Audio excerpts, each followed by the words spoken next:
The rest of us, everybody else could have just posed their ass off, and Sergio could have stood there, and he walked away with the contest. And Sergio just rewrote the books in terms of, you know, round muscle bellies on the small joints. He had this small head that made everything else look massive. You know, it's an illusion. I'd been to a couple of universities and seen all the guys, Arnold, Draper, Park, you know, and impressed, you know.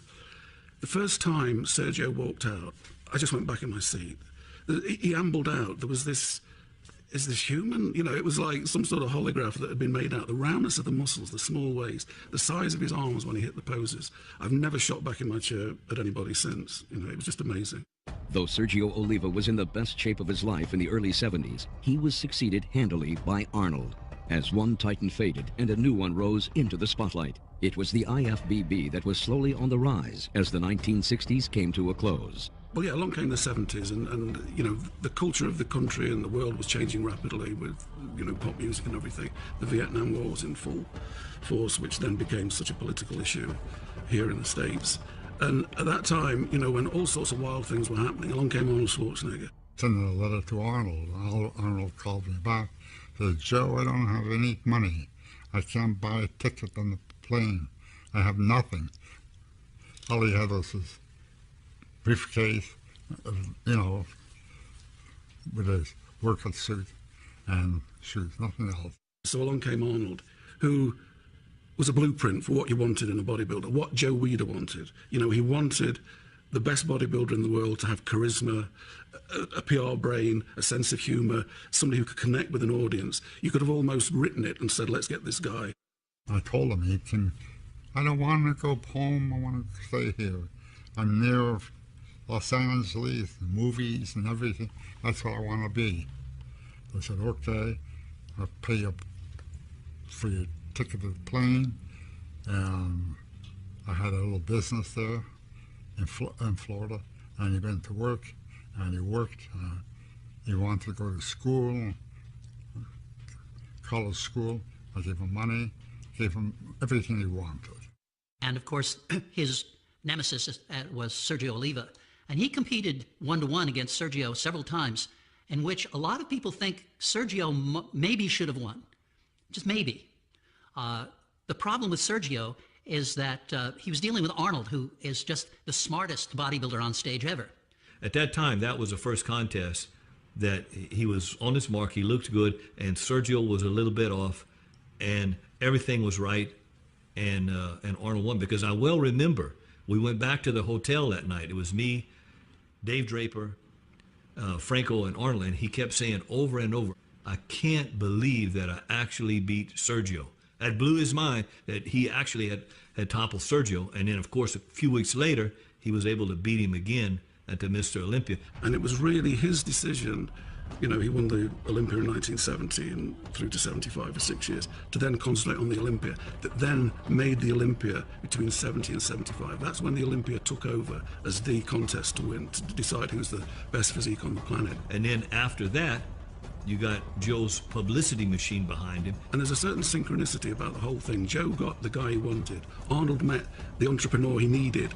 They both knew how to promote, you know, the sport as a business and make it, you know, more accessible to the public. The Olympia was established.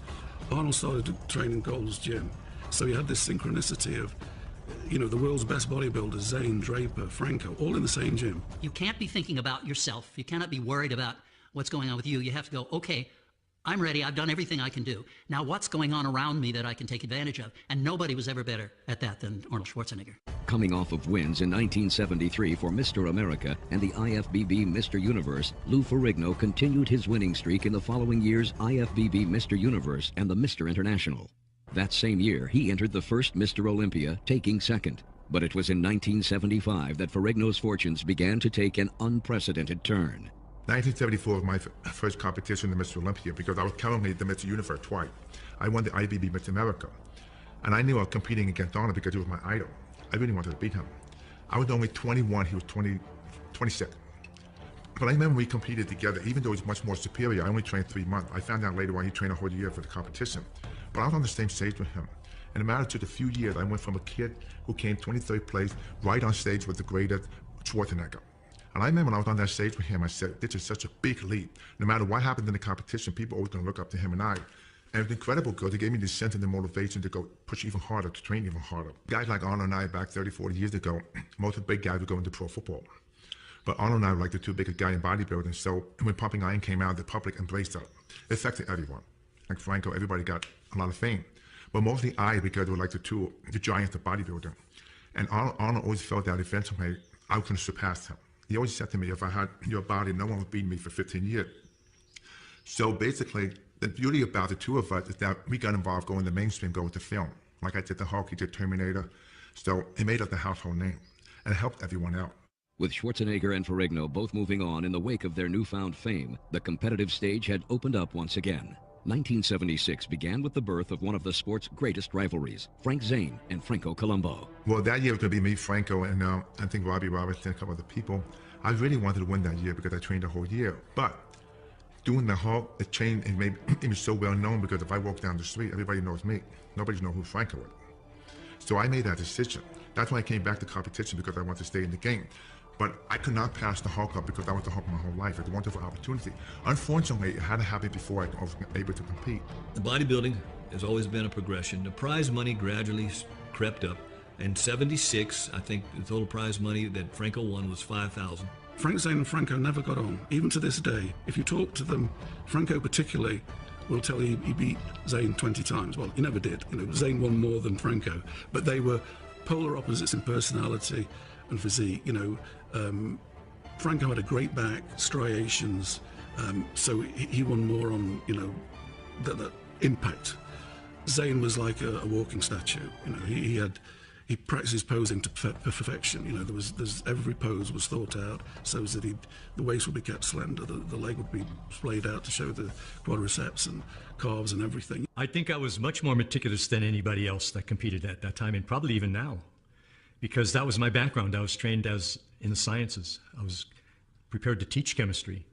And so because of that, my exposure to chemistry and my analytical approach to everything with the journals and looking at things and correlating results with what I'm doing to achieve those results, I got nicknamed the chemist. Frank basically was very dominant in the late 70s, you know, 77, 78, 79. He had the type of physique that was very acceptable to the average guy.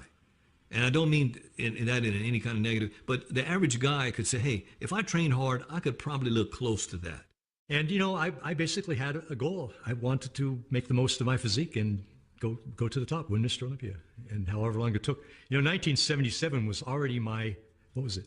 The years I competed, 72, 74, 75. It was my fifth try for Olympia in 77. So 5, 6, and 7 were the magic years for me, 77, 78, 79. And, but, you know, it was all because my training conditions continued to improve. That was my goal. I knew that to get to the top, I'd have to have impeccable conditions for training. Everything had to be perfect, and it was. But Frank had class in his physique. In 1977, winning the Olympia meant a cash prize of $5,000 and the trophy, which I got to learn later was the first year they gave out the Sandow Trophy. And so I'm the recipient of that, but I didn't know it at the time. And then, you know, winning it 2 more years after that, the prize money went up. It doubled each year. Joe Weider will tell you, Joe and Betty Weider, you know, everybody thinks in the 70s, you know, Arnold was on the cover a lot, Zane was on the cover a lot, and most people think, oh, the Arnold covers would have sold more. Joe says, no, Frank was always the one who sold more.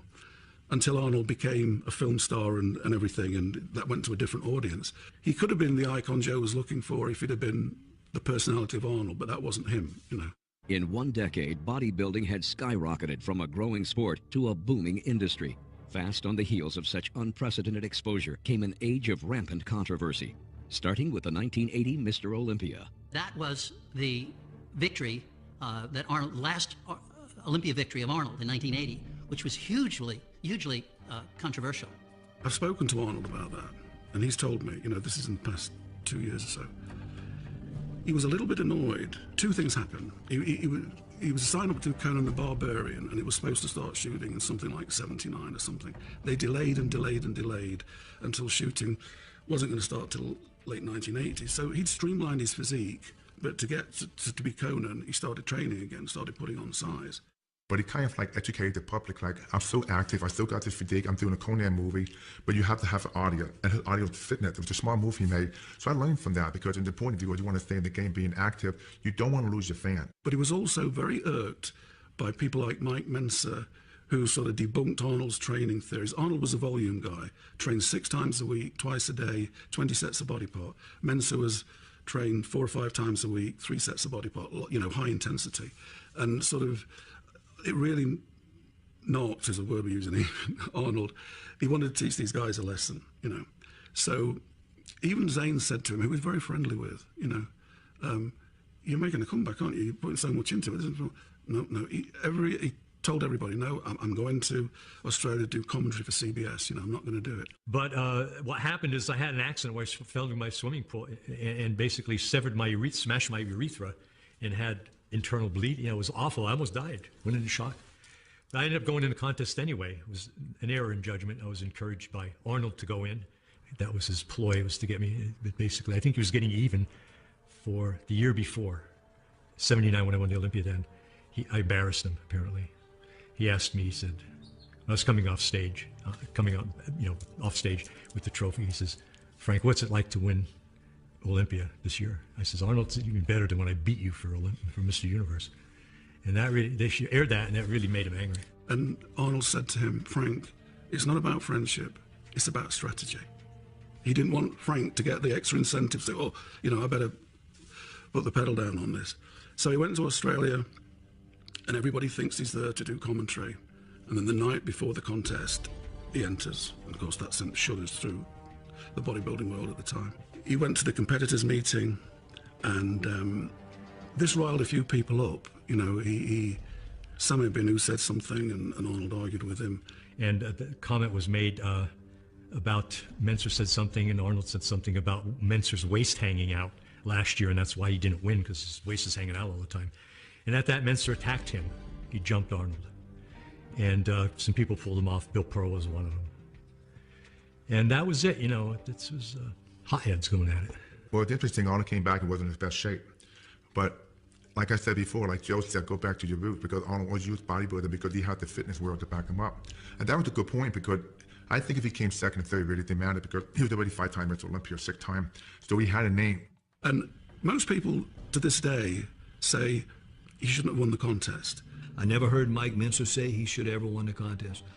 I think the general consensus of everybody there was the fact that the end result was not acceptable, not only to the bodybuilders there, but to the audience as well. But of course, the controversy of that contest was absolutely enormous. CBS went to Sydney with a full film crew, and they filmed the whole thing. Immediately after the contest was over with, the guy that was the director was a guy by the name of Sherman Egan. And he called up, he said, "I'd like to meet with you and Zane and Menser." So we went to a meeting. He says, "Look, guys," he says, "this Mr. Olympia contest can never be shown on television." He says, "It's so obvious, even from the eyes of a non-professional, that the right person didn't win. We could never put this on television." So they still had a contract for 1981. And they paid the money because they were obligated, but they never even sent a film crew to cover it. And that's the last time the major networks have ever covered bodybuilding. I wish I wouldn't have gone in that year and went in the next year when Colombo won it. You know, that was a travesty. Come on, give it to anybody, huh?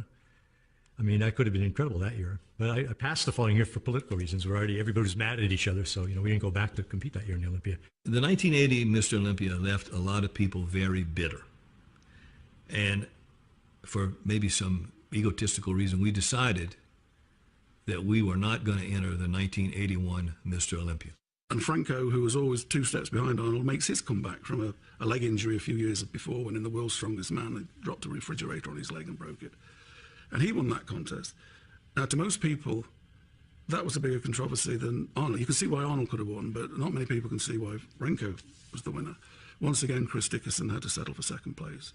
I said, what happened in Sydney could never happen in the United States. Well, I was totally wrong, because the same thing happened again in 81.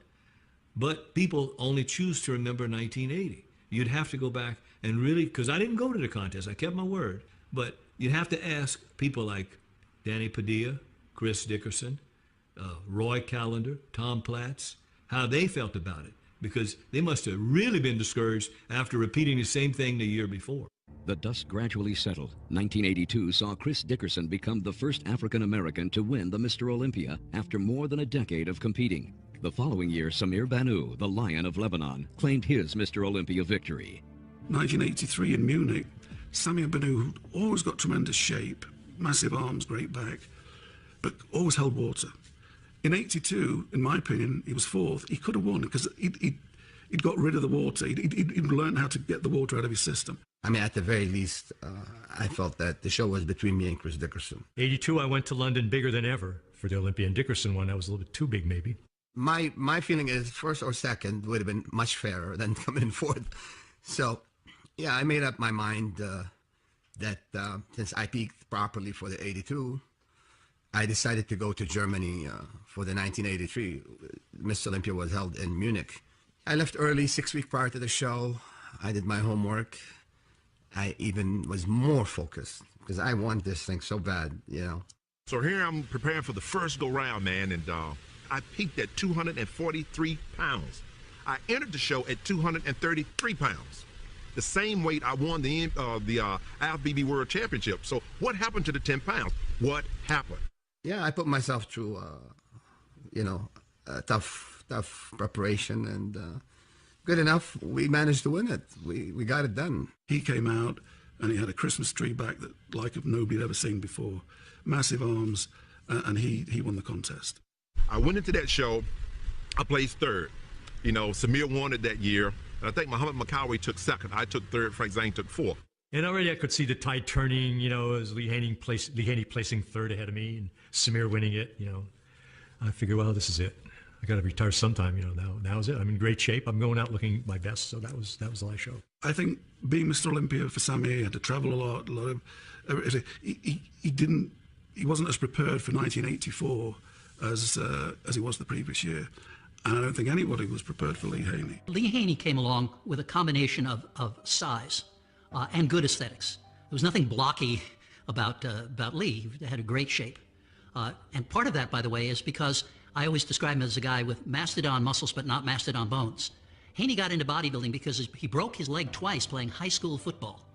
That is, he had this massive muscle structure, but his bones and joints were smaller. That's how come he got the taper. Because I knew when I peaked at 243, with symmetry, balance, with the look of Robbie, with the look of Arnold, and a posing routine like a Frank Zane, but with the movement of Frank Zane or Ed Corney, then that was a winning combination. So that's what I worked upon achieving in 1984. And as I prepared for that competition, I prepared like never before.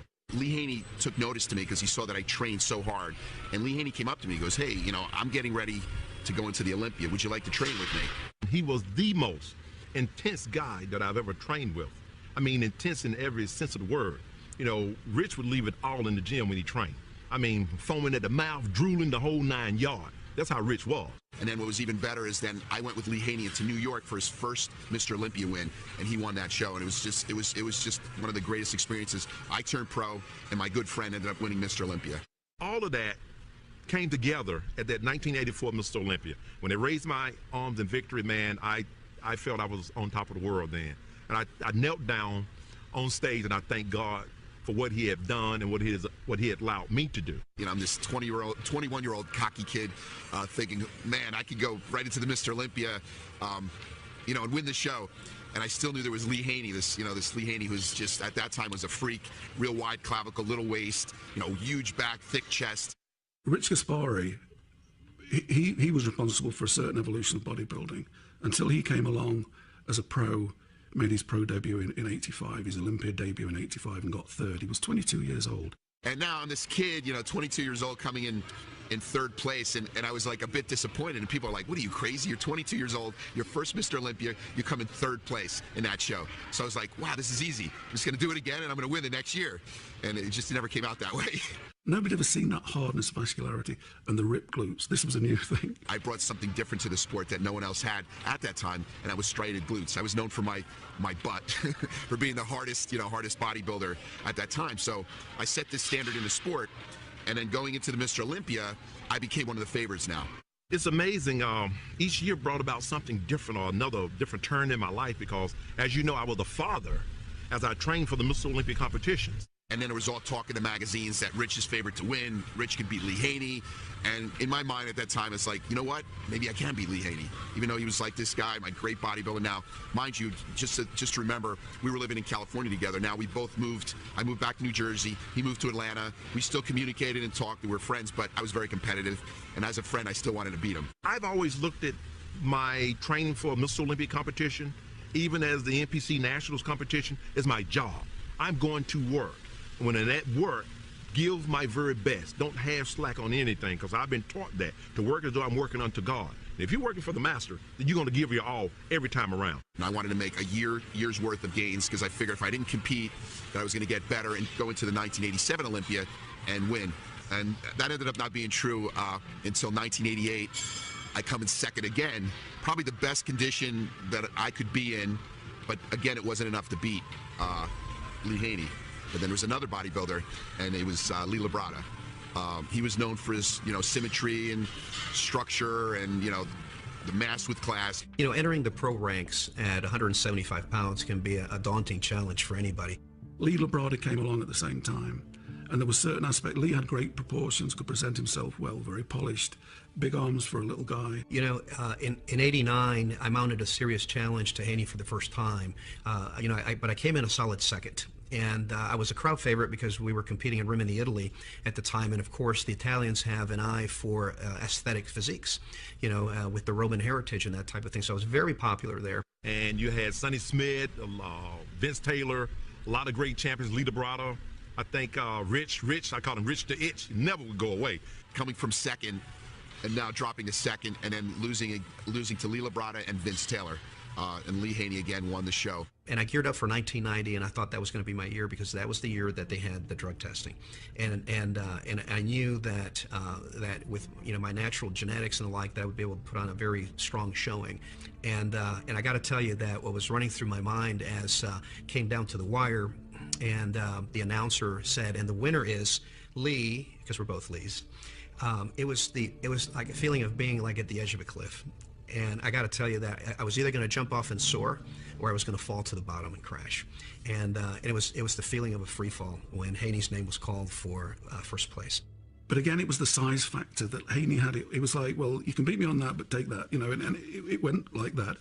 And Labrada came very close to toppling Haney, in Rimini in Italy, and in 1990, which was the drug-tested contest. But it was not to be, and again, Lee Labrada would have been a magnificent Mr. Olympia in personality and bearing. I was very young as a bodybuilder, and I started seeing things happen to me. I started getting injuries and actually almost going into like a burnout, with competing. Going into then the 1990 Mr. Olympia, ended up getting 5th place in that show, so I dropped another place, and I was like, oh my God, I'm done, in bodybuilding. You've got to feel sorry for Rich, because if Lee Haney had never existed, he'd have been at least a 3-time Mr. Olympia, because he was second 3 times in a row. At a phenomenally, most pros today, well, they're not turning pro until they're 30, and he was doing this at 22, 23, 24, And, he was another magnificent guy. I talked to Shirley, I said, baby, I've done 7 Olympias in a row. No one has ever done 7 in a row. And I said to her, well, what do you think about that being, it? Being a competitor surely is. She looked at me and said, it? What do you mean, it? She said, you gotta do 8. What are you talking about? Let's don't even have this conversation anymore. That's my wife. And so that gave me enough zeal and fire to go on to do that 8th Olympia. But along came a guy who was equal in size and poundage and had good shape. Everybody decries Dorian Yates' shape, but he's got the shape, he's got the proportions, there's no long torso or short legs, or he's got the back and everything. And Lee Haney knew he was a threat. And if you're looking to knock out a Titan, you got to have a guy, at least in my mind, you got to have another Titan.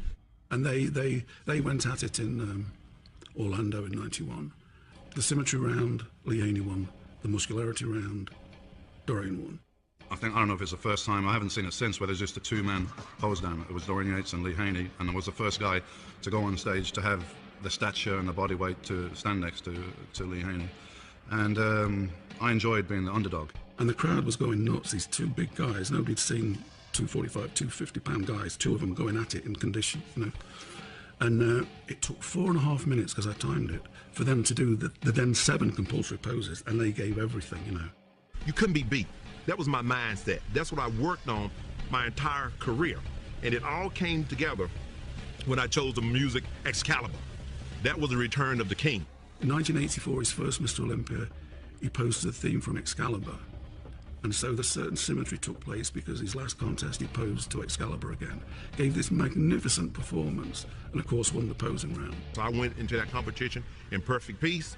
At the end of the night, my arms were raised in victory. And he took home the 8th Sandow, and that was the end of his competitive days. And Lee Haney, I think if you had to say who was the first gentleman of bodybuilding, who is the greatest ambassador we ever had and still have, it's Lee Haney. A new age of self-awareness had hit the bodybuilding industry at the turn of the 1990s. Industry leaders sought a presence at the Olympic Games. The innocence of years gone by started to erode as athletes began submitting themselves to drug tests.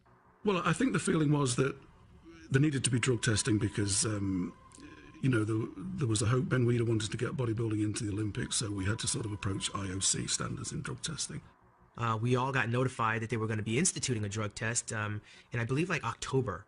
So that was introduced for the first time at the 1990 Arnold Classic. I won the Arnold Classic Championships, and a week later I wound up in Columbus, Ohio, and I won the competition with perfect scores. $60,000. Mike Ashley had gotten 2nd place there. Mike Christian was 3rd. And I went on a tour of Canada, and while I was there, I got a call from Wayne DeMilia a week later that my drug test had came back positive, and I have an opportunity to check sample B either in Westwood, Los Angeles, or in Chicago. However, I was on tour, and I couldn't do anything about it. NBC filmed it. They had to re-edit it. They were showing it at a later date. Mike Ashley was the winner. Very clunky. So my next call was obviously to Joe Weider, like, what do I do here? I mean, this is a time when they didn't have the internet. They didn't have Twitter. They didn't have Facebook. They didn't have cell phones where you could text message stuff. So there's 4,000 people that were in Columbus, Ohio, that wouldn't be notified of this information for nearly 3 months. And Joe Weider just said, basically, Sean, you know, stay on your game, do what you have to do. You're one of our, you know, most highly decorated athletes. We are going to support you, and prove them wrong in Chicago in 1990. So it was about 8 months I had between losing $60,000 and watching the Arnold Classic Championship go right through my hands to trying to get redemption in Chicago. So the 1990 Mr. Olympia was going to be drug tested, so they decided to test all the guys before, so you'd know who'd failed on Friday, so we wouldn't have the embarrassment of taking the trophy off somebody. Was I baffled by the test results? Of course I was. I didn't think I would test positive because, you know, based on the athletes talking amongst each other, certain drugs work certain ways, and they're faster acting, and they're, you know, in and out of your system. And of course, none of us knew how to pass a test, and that was never my goal either. But of course, I didn't argue it. I didn't try to fight it. I just went back to the gym. I went back to the gym, but I knew I had to work even harder because I had 8 months, and I had a legend I was going up against in Chicago in the form of Lee Haney. So Friday night, out came the results, and favourites like Momo Benaziz and Barry DeMay had failed, and Van Walcott Smith and Vince Commoff had failed. So 2 of the top names were out of the Olympia, you know. Come the day of the contest, Saturday afternoon, all the guys that were left in walked out, and it was immediately obvious that all of them were down in size. Lee Haney, Sean, I've always told Sean this, the legs were still there, but the upper body just didn't have that density. There was 3 guys who looked the same as they always did. That was Mike Christian, Francis Ben Fato, and Frank Hillebrand. Everybody else was down a bit. Lee Labrada, Gaspari, all of them were down. But then another thing happened. Vince McMahon launched his World Bodybuilding Federation. He said he was going to just do a magazine, and he had a booth at the Olympia. But at the conclusion of this Olympia, his guys, Tom Platz and others, went round handing out, announcing the new federation, the WBF, the World Bodybuilding Federation. When he was doing very well with professional wrestling and he decided he would try his hand at bodybuilding, it sent earthquakes through the whole bodybuilding landscape. Everybody thought McMahon, with all his money and everything, this is going to happen. And suddenly we knew who was in there, you know, the likes of Stridham, DeMay, Quinn, Mike Chris, really big hitters that were top 6 finishes in the Olympia every time they were in it. Mike Quinn was there. Vince McMahon had just entered into bodybuilding and was coming along with the WBF, a new federation, offering more money, and he secured, like, you know, 13 bodybuilders away from the IFBB, which made some things a little bit easier for some bodybuilders that were in the IFBB because he took a few good guys. The amount of money they were offered was enormous. I think Barry was getting $300,000 a year. This is back in 1990. And even somebody like Lee Haney's contract with Weider would probably be 40 or 50 grand at that time, so it was enormous. But Berry said, you know, and this goes back to what I said before, the drive was always to be the best in the world. He said, we all realised we weren't going to be the best in the world. We were going to be best in this little group. We weren't going to beat Lee Haney. And somehow the drive went out of it, you know, and some of the guys were far from the best. I think what knocked the legs out from Vince McMahon was the scandal he had with the steroids. And I think he decided that, you know, bodybuilding with its, you know, the slur of drugs, it had been an experiment that he'd gone into with a good heart, but it was time to be strategic and, you know, concentrate on what he knew best. And that was the end of the WBF. Had he had some good management, I mean, what makes you extremely professional, that formula that works so well in wrestling ain't going to work in bodybuilding. And he applied that same formula, and it didn't work. If he would have just listened to some people, he wouldn't have wasted money, and he could have made a big dent. It might have been different, but he was the one that forced Joe to start offering contracts, because then eventually he became afraid he would lose everybody. He did call up the Ben and Joe Weider after it folded and said, you know, I'm done. You know, you guys know what you're doing more than I do in this sphere, and good luck and no hard feelings. So, you know, there was no rancor in the end there. While the industry dealt with its various troubles, the competitive standard set by Lee Haney was about to be shattered by the new juggernaut of the 90s, Dorian Yates. And then along came Dorian Yates from England, who won the Mr. Olympia 6 times and just brought a whole new standard of hardness and freakiness. And, you know, to me, the golden age of bodybuilding was the 90s, you know. I think after that, you know, Yates is often blamed for taking the sport in the wrong direction. But what he was doing what he knew he had to do to win, and hardness and mass seemed to be the criteria, the calling cards. You know, so you had the, you know, the more symmetrical and classical type physiques like Sean Ray, Lee Labrada. You had Barry DeMay. You know, you had a number of guys that were threatening that standard. Okay, but that was squelched. Again, we were at a crossroads, and the crossroads went the other way. Again, back to the past, to the large bodybuilder in the incarnation of Dorian Yates this time, and it has never looked back. You know what? If I can get past Labrada, Haney doesn't have much longer to go. I could potentially become Mr. Olympia, and it became very real to me in 1990, getting third in that Olympia, that I would one day become Mr. Olympia, because there's no way Lee Haney can last that much longer. Unfortunately for me, I didn't see the shadow coming. Dorian Yates by way of England. When I turned pro, I don't think I was seriously thinking about being Mr. Olympia. I just wanted to be a good pro, and that's as far as my thinking was going at that time. So I was the first European bodybuilder to win Mr. Olympia, and also training at the time in Europe. Dorian Yates was able to dominate bodybuilding in the 90s because he was bigger and thicker than anybody else. Plus, he was aesthetic, as I say. He was Herculean, not Apollonian. So he didn't have a pretty, shapely physique, but it was balanced and artistic and sculptural. The evolution of bodybuilding changed when Dorian came into the scene, because he was one of the first bodybuilders to compete at like 260, 265. So he set this like freakiness to the sport. Well, in 1992, of course, Dorian Yates won his first Mr. Olympia in Helsinki, Finland. Mr. Olympia was wide open that year. I'll never forget it. It was wide open in 1992. Ferrigno was coming back, and he was you know, competing over 300 pounds. Part of me said, what am I doing here? I'm standing here competing. Am I out of my mind? I'm 42 years old. These guys like Sean Ray, these guys like, you know, Milo Savage and everything, they're like in their 20s. But then I realized that I got a lot of work to do, because after coming back for 17 years, you need a couple of years training under your belt. And I got a lot to learn, because the hardest thing for me was the posing. All you guys are standing there with the ab tense and relaxed. I was basically just saying, like in the 70s, kind of like semi-relaxed. And people kept yelling the audience, pose, 10. And it was very foreign to me, but I knew I had a lot of work to do.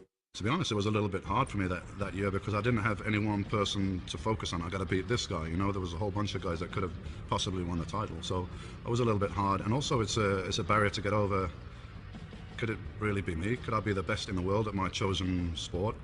There was that barrier, and then eventually I got over that. Like, why the hell not? You know, it's got to be somebody, and I don't think anyone's training harder than me. And I always had that inside of me, like, I don't think anyone could have done any more. So that gives you a lot of strength. They called me second, and it was a relief. It was a joyful moment. It was a celebration for me, because at that point I knew that I had obviously probably earned the spot to be there. Never really questioned myself if I should be there or not, but I knew at that point I have a responsibility to do, now is to move forward and to be better. I went on to have to watch the big phrases like gargantuan and mass monsters was being ushered in. Paul Dillette came onto the scene. Akam Albrecht was coming into the fray. Jean-Pierre Fuchs. All these big 6-foot bodybuilders were coming in, making a big impact on the industry. And this is where I think bodybuilding started to change. 93 was a great year where I made a leap forward in physique development and body weight on stage nobody'd seen before. That was great. Dorian Yates showed up in 93, a transformed bodybuilder that was unbeatable. Dorian was taking bodybuilding to a whole new level of impression. I mean, people were just getting overwhelmed with this size. I was the first guy to compete at the Mr. Olympia, I think, in condition over 250 pounds. But I had this drive and I had this system of high-intensity, heavy training, which had gotten me from a backstreet basement gym in Birmingham in England to be Mr. Olympia. So it's, once your foot's on the pedal, on the gas, it's a little bit hard to take it off. 1994 came along and I got first runner-up in the Mr. Olympia Championships. My first time in that position, and this is when Dorian tore his bicep and came in a little bit heavy and bloated around the midsection. I was very stubborn. I wanted to train as, all year round, just as heavy as I did in the off-season, coming up for a contest, which was not the best idea. I think I was doing bent over rows with like 440 or something like that, 6 weeks out from the contest, and there was a bang and a sharp pain in my left bicep. So obviously it was a serious injury, there was damage there. I think a lot of people, you could flip a coin on who you talk to and what they liked, had me winning that contest. Whereas Dorian felt in certain poses, he won enough poses to win the competition. I can't take that away from him because clearly he was bigger. Clearly he was more dominant, more imposing figure. I mean, he brought all that stuff. 97, he had a quad injury early on in the year and then another one, and then 3 weeks before the contest. I had some advice, which probably now is not good advice. I had a cortisone injection in that tendon, which of course takes the inflammation away, but also weakens the tendon. And I did ease up a little bit on the training, and 3 weeks out, I was doing a tricep exercise, not particularly heavy, and bang. There was a really intense, sharp pain and a noise, and I knew it was a serious injury. I was out in the garden, the phone rang. It's 6 o'clock in Santa Monica, it's 2 o'clock in England. And my wife says, Dorian's on the phone at 2 o'clock in the morning. Well, this isn't good. Again, it was difficult, and psychologically it's very hard going into a contest when you're not going in all guns blazing. But I managed to pull off that win. He still wanted to get it repaired and come back the next year, but in the end he got it repaired, it never came back, he couldn't handle the weights. I couldn't train 100%, so for me that was a message. You want to compete the best in the world, you can't do that unless you're training 100%. So that was a time for me to retire. It wasn't something that I prepared for or considered. It was something that was more or less forced upon me, but maybe it's a good thing. And he pushed his body to the point where he tore it apart over several years. At the end of his career, he just had all kinds of damage to his body because you cannot push yourself that hard and not have the body give way. But in the meantime, he was able to get a level of development and a thickness and a hardness that the other guys couldn't get. And, that was his reign over. He'd won 6. I got to say the 90s is probably the most competitive period in bodybuilding as far as the depth of quality of physique and talent that were there. You got 6 or 7 guys there that are very, very close competitively that could interchange at any point depending on what condition the guys came in. So I would say definitely that was the most intense period. So whether I won 3, 4, 5, 6 Mr. Olympias, it would still be a great achievement with the people I was competing against. When Yates gracefully retired in 1997, the torch was passed to another born champion who changed bodybuilding for good, Ronnie Coleman. Today I go to the gym, and Brian Dobson is the owner. He's like, man, he see me come in. He's like, man, you compete? I'm like, no. He said, you ever competed? I'm like, no. Like, pretty big. You probably need to compete. You could probably be world champion one day. And as soon as he said that, first thing out of my mouth was, no, thank you. Now, I'm not into bodybuilding. I haven't even picked up a bodybuilding magazine. I don't know nothing about what's going on in that sport. I'm very unconcerned. It's just like something foreign to me. No, you didn't ask me that every day I come in. Every day I come in here, and every day I tell you no. So I'm still gonna have to, decline the offer. He's like, yeah, I'm telling you, you need to do this. He's like, I tell you what. He said, there's a contest coming up in about 3-4 months. He's like, if you compete in this show, I give you a free membership to the gym. And remember, I'm struggling, so anytime somebody offers you something free at a time like that, you're like, okay, what I got to do? Nobody's had a slower climb up the ladder, Made his pro debut in 92 at the Olympia, didn't finish in the top 15, was a journeyman pro, in and out, in and out. And I can remember it like it was yesterday, because I remember I was backstage pumping up, And I look over, and then Sean Ray's over there. He's doing push-ups on the wall, and the first thing I see is this big old chest sticking out while all these striations and stuff are going. I'm like, man, I'm in the wrong sport. I placed dead last in that show. 98 became his breakthrough year in a big way. At the end of 97, there were 7 Grand Prix in Europe, and Kevin Levrone won the first 6. And then, sensationally, Ronnie beat Kevin. Kevin was a fantastic bodybuilder. He won that last one, and that was a sign, you know, because then in 98, he won the San Francisco show, or him and Levrone went in 3 shows in May, New York, San Francisco, and in Canada, Montreal or something. And Ronnie won 2, Levrone won 1. 4 or 5 months after that, in September, and I was faced with, at that point, the Olympia was wide open. And Flex was the favorite. But even then, you know, you could see Flex's back double biceps is a thing of beauty. But the only guy in that lineup of that time, Levrone, Sean, Nasser, that could match him on double biceps, not beat him, but not be vanquished by him, was Ronnie. So we come down to Mr. Olympia. I'm like, man, if I can make the top 3, this will be better than a dream come true, you know, because I know I never win, because like I said, I just got in the sport just to keep my free membership to the gym. The Olympia was what I wanted in 1998 because Dorian Yates had retired. He'd gotten injured. I'd sat behind him for 6 years. I'd watched the tail end of the Lee Haney era. And lo and behold, me, Kevin, and Flex see Ronnie Coleman, a guy that we used to not even pay attention to, leapfrog over all of us. So come the day of the show in New York, 1998, Mr. Olympia, Madison Square Garden, great crowd. They walk out. And Ronnie is ripped to shreds. He's as hard. He's maybe a bit down in fullness, but he's as hard as a rock. In fact, he looked almost grey to me, and at one point I thought, he's going to pass out. He was right on the edge. Flex was just a little bit off. Still, Flex took the prejudging, but Ronnie came back in the evening and took the title. You know, they leading up to the show, everybody already gave it to Flex, so I'm like, okay, at least I got second, so I'm still just as happy as I can ever be. So all of a sudden, Wayne calls out Flex Wheeler name for second. I'm like, did I just hear that right? And I'm like, yeah. And the first thing I did was collapse. Ronnie became from this quiet, slow burn guy in the background who nobody ever thought of being a threat to anything. He loved being Mr. Olympia. And 1999, he came back, maybe not as hard as 98, but fuller. And he was like a walking anatomy chart, you know. And he just dominated on size. You know, he just got bigger and bigger. My heavy was 04 when I was 296 on the Olympia stage. I saw the writing on the wall with Ronnie Coleman coming in at 280, 275, 290 pounds. That bodybuilding in the landscape was forever changed. The size just blew everybody away, you know. Jay Cutler was in it, but there was no contest that time. You know, Ronnie was just an amalgam of muscle that, you know, a freak of nature that, you know, we won't see for a long time.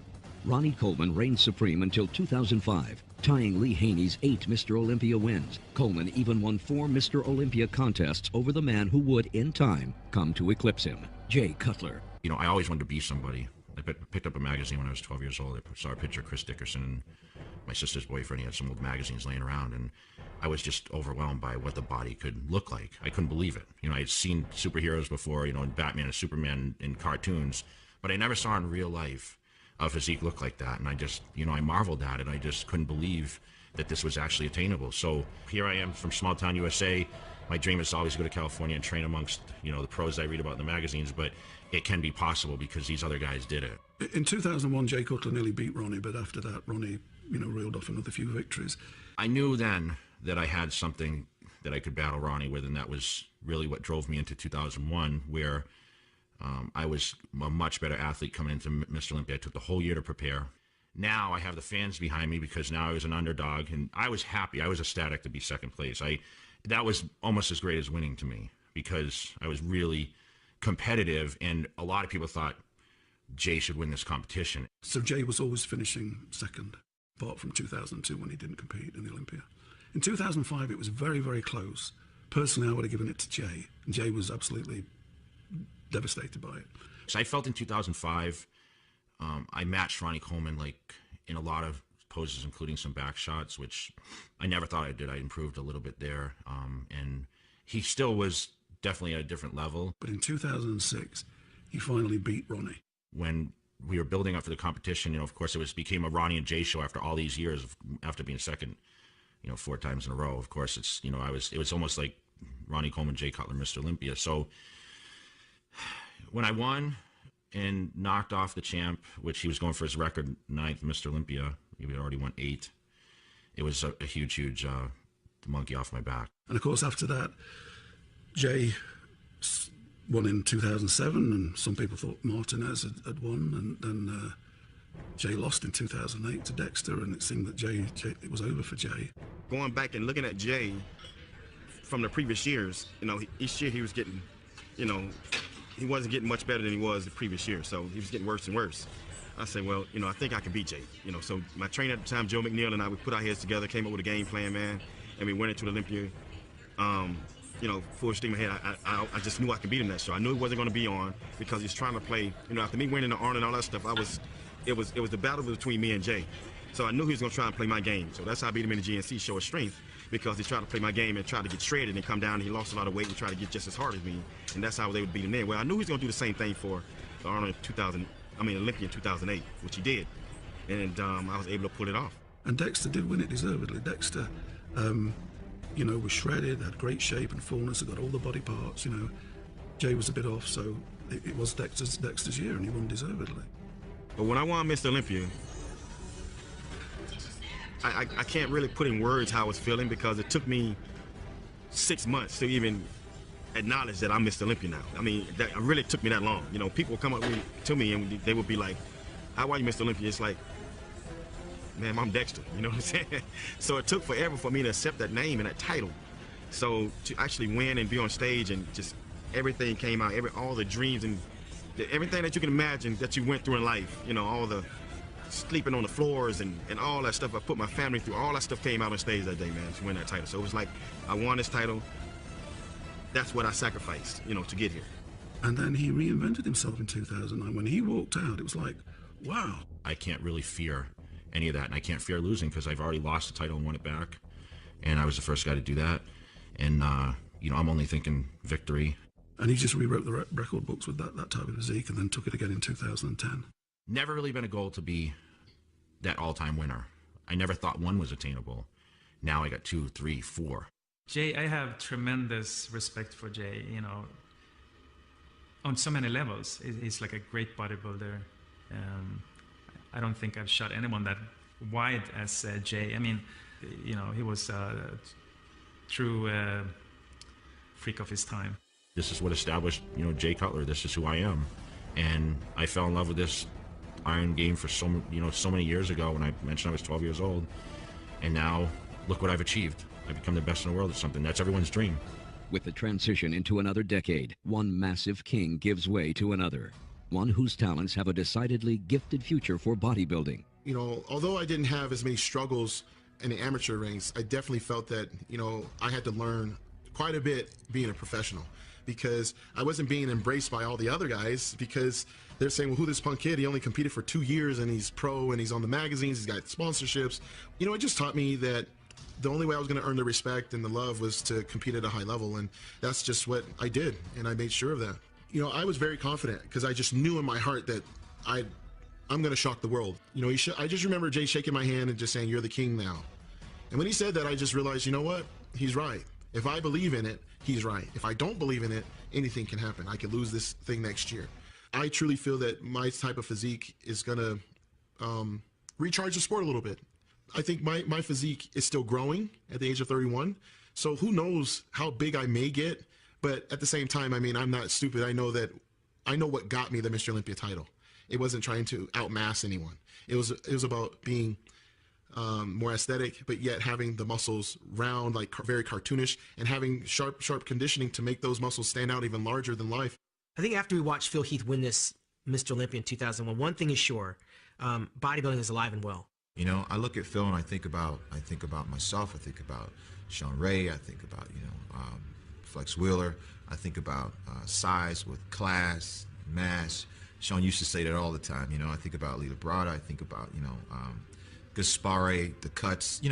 Everything. He ties it all in together. I think today, where we are right now, he's certainly a good champion for the sport. Phil brings a different type of flavor, one that sort of takes a little step back from the monstrous physique to more balanced size and symmetry, which that's where I'm from, so that's what I like. And I'm happy Phil Heath won because, to me, he has a beautiful body. It's aesthetic. And I hate to see the sport get to a point that we're sacrificing symmetry. In the course of just over a century, what was once a sideshow attraction had developed into a new way of life for millions around the world.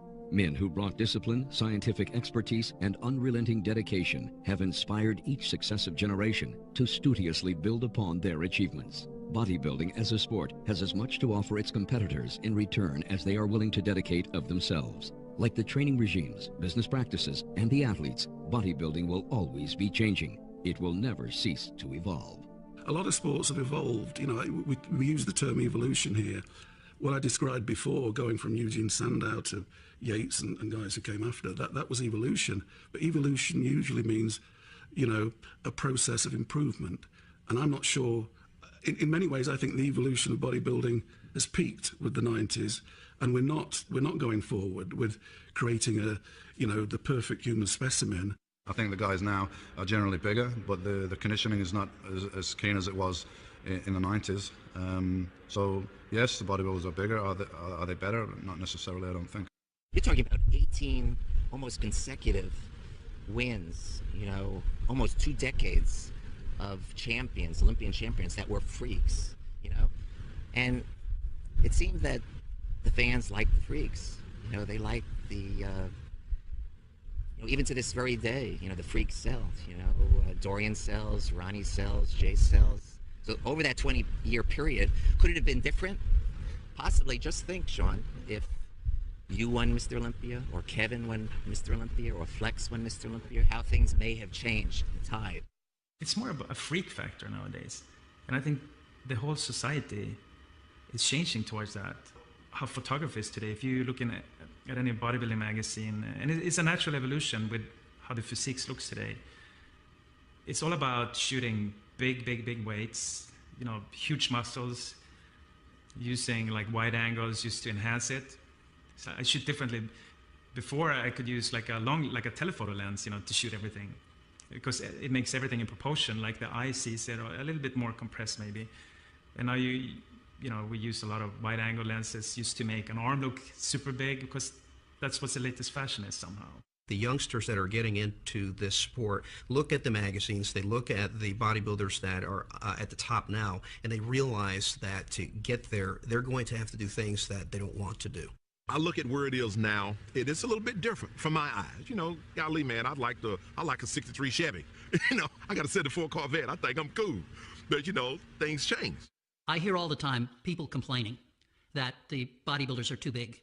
And I don't think they're too big at all. I think they're just heavyweights or super heavyweights.